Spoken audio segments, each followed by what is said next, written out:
मेरे प्रिय दर्शकों नमस्कार। प्रिय दर्शकों, ऋषि ज्योतिष में आपका स्वागत है। दर्शकों, जैसा कि आप जानते हो, ऋषि ज्योतिष समय समय पर आपका मार्गदर्शन वीडियो के थ्रू कर रहा है और वो वीडियो जो कि आपके द्वारा आते हैं, जो आपके द्वारा परेशानी आती है, उसी के ऊपर मैं वीडियो बनाकर आपका मार्गदर्शन करता हूं। आपको जो भी एक आधी परेशानी है उस पर वीडियो हो सकता है, उससे संबंधित एक दो और भी आ जाते हैं जो वो भी मैं बता देता हूं। मेरे कमेंट्स बॉक्स में बने रहना होगा, वीडियो पर बना रहना होगा, चैनल पर बना रहना होगा। जिसको भी परेशानी है लिख दीजिए, जैसे ही आपका नंबर आएगा मैं आपका वीडियो बना करके अवश्य मार्गदर्शन करूंगा। आज के वीडियो में हम विचार करेंगे दर्शकों, नवग्रह में शुक्र ग्रह को एक दाम्पत्य जीवन के लिए बहुत ही अच्छा माना गया है।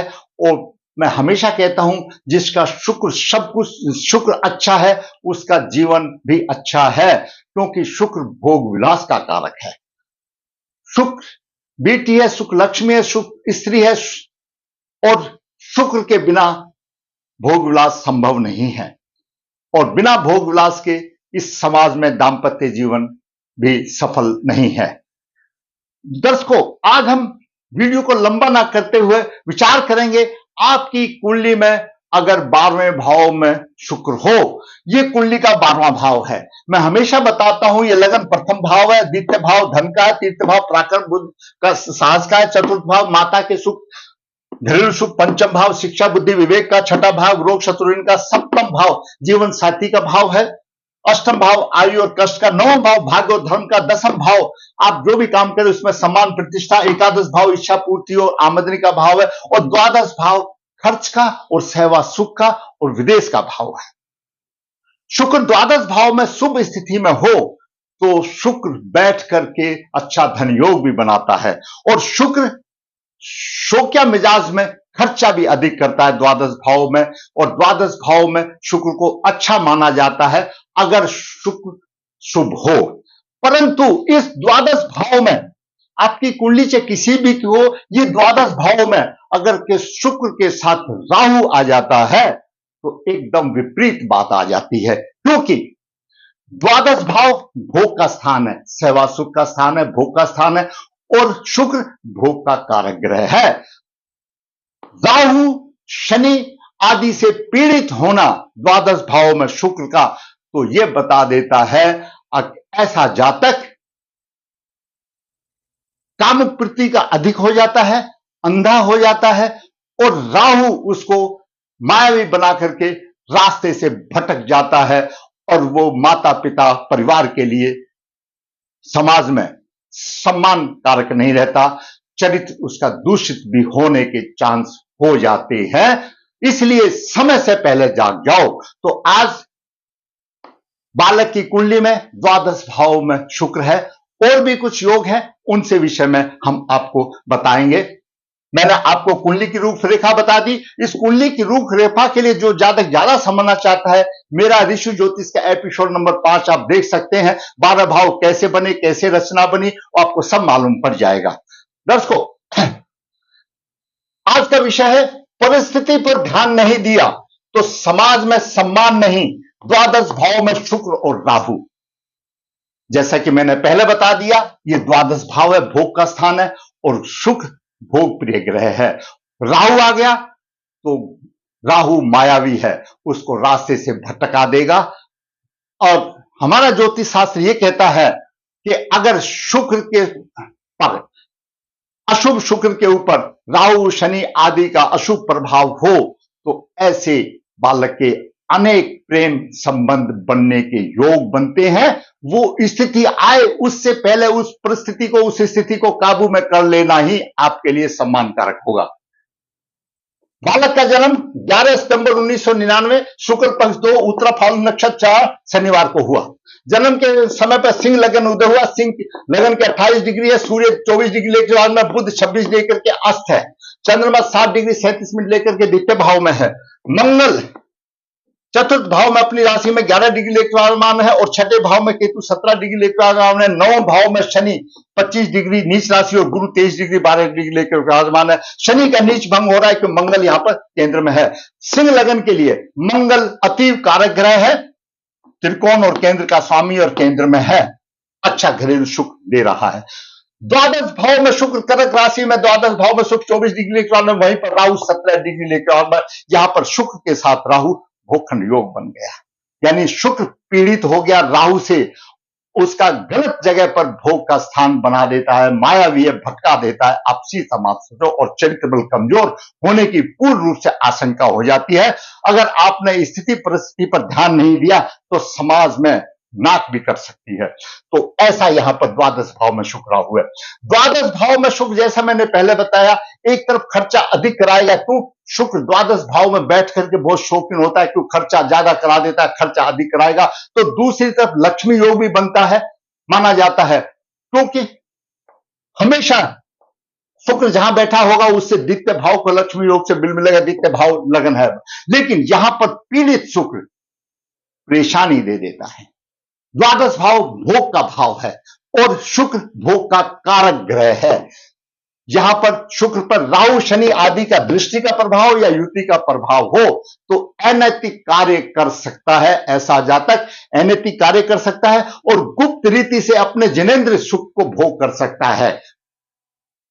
विवाह हो जाने के बाद भी जातक का दाम्पत्य जीवन पूरा नष्ट हो जाता है। जीवन साथी की मृत्यु हो जाना, वियोग हो जाना, तलाक हो जाना, ऐसी कई स्थिति आ जाती हैं और एक से अधिक यहां पर विवाह करा देता है। मैंने आपको संक्षिप्त में बताया, इसका तो एक ही इतना लंबा चैप्टर है कि इसको सुबह से शाम तक बोलते रहिए। यहां पर द्वादश भाव शुक्र राहु के पीछे समय खत्म हो जाएगा, टॉपिक खत्म नहीं होगा।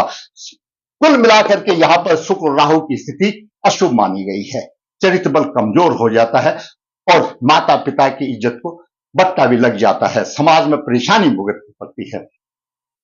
दर्शकों, इस कुंडली में और हम देखते हैं आगे शुक्र राहु से संबंधित में,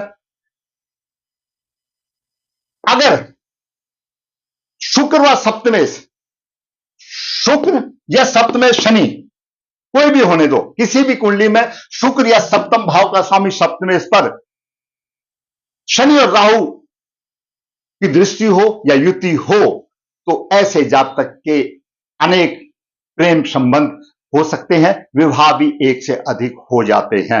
ये मैंने आपको बताया, यहां पर आपको मैंने बता दिया। अब बात करते हैं, क्योंकि ऐसी स्थिति प्रेम विवाह भी कर देती है। अब प्रेम विवाह और विजातीय दूसरी शादी में होने के भी कुछ योग इस कुंडली में बन रहे हैं, तो विचार कर लेते हैं। प्रेम विवाह अंतर्जातीय परस्पर दोनों का आपस में संबंध है। प्रेम हो जाने के पर बाद में बच्चे अपना जाति पाति का बंधन तोड़ करके आगे बढ़ जाते हैं और विजातीय विवाह कर लेते हैं। तो कुछ योग जो इस कुंडली में है उन पर हम नजर डाल लेते हैं। एक तरफ शुक्र व सप्तमेश पर शनि या राहु का प्रभाव हो तो अनेक प्रेम संबंध हो जाते हैं, विवाह भी हो सकता है। नवम भाव पाप प्रभावित हो, नवम भाव पाप प्रभावित हो और अभिभावक की इच्छा से विरुद्ध हो सकता है। यहां पर नवम भाव पाप प्रभावित है, शनि यहां पर बलवान बैठा हुआ है और गुरु यहां पर सात्विक ग्रह है और शनि का गुरु के ऊपर प्रभाव आ गया। ये नवम भाव हो गया और नवेश पापी ग्रह पर और नववर्ष मंगल राहु से प्रभावित है, यानी नव भाव पर भी पाप प्रभाव है और नवेश मंगल पर भी प्रभाव है। तो ऐसे जातक अपने माता पिता की इच्छा के विरुद्ध भी विवाह कर सकते हैं। परिस्थिति पर ध्यान देना चाहिए, टल जाता है। नवेश पापी ग्रह से प्रभावित हो अंतर्जातीय विवाह हो जाता है। गुरु भी पापाक्रंत हो, गुरु भी शनि से पापाक्रंत है तो और स्टैंप लग जाती है। दूसरी तरफ पंचमेश सप्तमेश का परस्पर संबंध, पंचमेश गुरु है, सप्तमेश शनि है, तो यहां पर भी पंचमेश गुरु सप्तमेश शनि है, दोनों नवम भाव में है। पंचमेश सप्तमेश की स्थिति अलग चीज है और नवम भाव शनि से द्वारा पीड़ित हो गया, वो एक अलग चीज है, दोनों चीजों का फर्क है। तो पंचमेश सप्तमेश की युति ये भी प्रेम की तरफ ले जाती है। विजातीय दूसरी जाति में तभी विवाह होगा जब प्रेम संबंध होगा, तो ये भी एक कारण है प्रेम संबंध का। पंचमेश की उच्च राशि में राहु हो, अगर दर्शकों पंचमेश की उच्च राशि में राहु, पंचमेश कौन है? गुरु। गुरु कौन सी राशि में उच्च का होता है? कर्क राशि में, और कर्क राशि में राहु है, तो हमारा ज्योतिष शास्त्र ये कहता है पंचमेश की उच्च राशि में राहु हो तो ऐसा जातक विजातीय दूसरी जाति में भी विवाह कर सकता है, संबंध बना सकता है।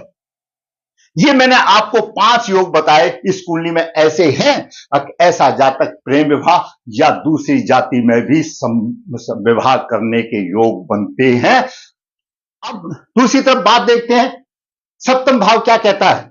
सप्तम भाव में कुंभ राशि है, लग्नेश लगन में है। जब लग्नेश लगन में होता है, हम ये बताते हैं कि उसको सभी प्रकार के सुखों का भोग मिलता है, बलवान है। लेकिन यहां पर लग्नेश सूर्य है, लगन में है, लग्नेश लगन में है, और सूर्य लग्नेश है, तो ऐसे जातक को अहंकारी होगा, घमंडी होगा, और सप्तम भाव पर सूर्य की दृष्टि है। ऐसा जातक लगन में सूर्य हो, अपनी राशि में हो, अहंकारी होगा, घमंडी होगा, किसी को माफ नहीं करने वाला होगा, किसी को भी माफ नहीं करेगा, उसको रतौंधी रोग होगा। रतौंधी रोग ज्योतिष की भाषा में रतौंधी कहा जाता है, साधारण भारत में यह कहा जा सकता है कि रात को दिखाई नहीं देना, जहां तक मेरा आइडिया है। जैसा आप समझते हो कमेंट बॉक्स में लिखना, क्या मैं ठीक कह रहा हूं? उसको रतौंधी रोग होगा, बाल में भी सर के बाल भी घने नहीं होंगे। सूर्य अगर अपनी राशि में है तो ऐसे जातक को रतौंधी योग होगा, और वो किसी को माफ नहीं करने वाला होगा। अब सूर्य के सामने कौन सा है? सूर्य के सामने तो सप्तम भाव है, सप्तम भाव को माफ नहीं करेगा, और सप्तम भाव जीवन साथी का भाव है। अहंकारी होगा, घमंडी होगा, और जीवन साथी के साथ अहंकारी और घमंड से नहीं, वो तो प्रेम से वातावरण चलता है। यहां पर लग्नेश ही ऐसा दे रहा है। मंगल की चतुर्दशी आ रही है, मंगल की चतुर्दृष्टि आ रही है। हालांकि मंगल भाग्य का स्वामी कारक है, और भाग्य का स्वामी जहां देखता है वहां शुभ फल देता है, लेकिन मंगल राहु से पीड़ित है, चतुर्दशी शत्रु राशि को देख रहा है। यहां पर भी जीवन साथी के पक्ष में मधुरता नहीं, यानी सूर्य भी मधुरता नहीं दे रहा, मंगल भी मधुरता नहीं दे रहा है, और दूसरी तरफ बालक प्रेम प्रसंग में फंसता है और प्रेम विवाह करता है। और लग्नेश और मंगल सप्तम भाव को देख रहे हैं, मधुरता नहीं दे रहे। रिजल्ट क्या होगा? तलाक होगा, एक संबंध को छोड़ के दूसरा संबंध होगा, यही रिजल्ट सामने आएगा। तो दर्शकों, लग्नेश लगन में है, आत्मबल तो होगा, उसका स्वाभिमान भी होगा, और सूर्य किसी को माफ नहीं कर सकता। मैंने बताया आंखों में परेशानी होगी, और रतौंधी योग और क्रोधी स्वभाव का होगा। सूर्य जब यह क्रोधी स्वभाव का होगा तो मैंने उसी को सतर्क कर दिया, तो यहां जीवन साथी कैसे रुकेगा?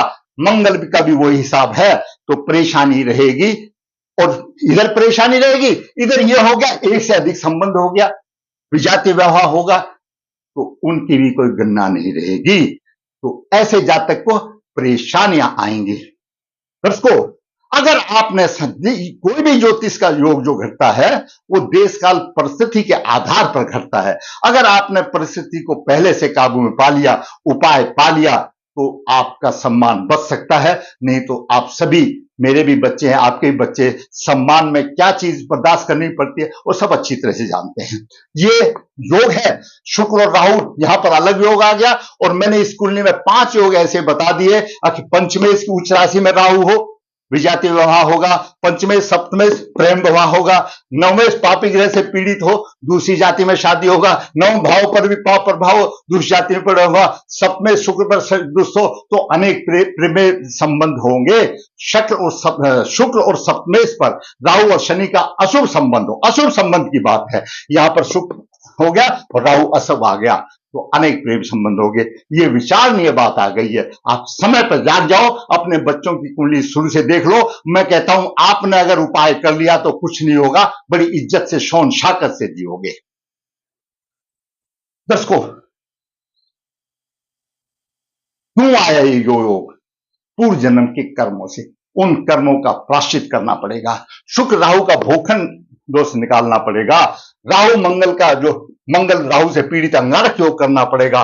और विवाह से पहले कन्या है तो अर्क कुंभ विवाह करें, और पुरुष है तो कुंभ विवाह करें, तो आपकी राह आसान हो सकती है। दर्शकों, मैंने इस छोटे से वीडियो में, लेकिन बहुत महत्वपूर्ण वीडियो है, बहुत मैंने आपको एक सार बता दिया छोटा सा करके, अब ये परेशानी आ जाती है, आएगी। दर्शकों, अगर आपको मेरा वीडियो अच्छा लगा, मैं कहूंगा लाइक करें। आप देखते हैं, आप हमेशा लाइक जरूर करें ताकि मेरा मनोबल ऊंचा हो। कमेंट से लिखें, आपको कैसा लिखा, खराब लिखा तो खराब लिखिए, वो भी मेरा ज्ञान वृद्धि में सहायक होगा। दर्शकों, जिसने मेरा चैनल सब्सक्राइब नहीं किया, सब्सक्राइब करें ताकि मैं आपको वास्तविक कुंडलियां बना करके आपका इसी प्रकार से मार्गदर्शन अच्छी तरह से करता रहूं, मेरा मनोबल भी ऊंचा हो। ऋषि ज्योतिष हाथ से पत्रिका लिखता है, 30-30 पेज हाथ के पत्रिका एक हो जाते हैं, जैसा ग्रह 20 पेज में भी हो जाता है। जो जरूरत है संपर्क कर सकता है। जहां पर काल सदोष पितृदोष की पूजा की जाती है, जो इच्छुक है संपर्क कर सकता है। ऋषि ज्योतिष कन्या भाव के लिए गुण मिलान बिना किसी शुल्क के आपकी राह आसान करने के लिए बेहतर, जरूरत संपर्क करने की जरूरत है।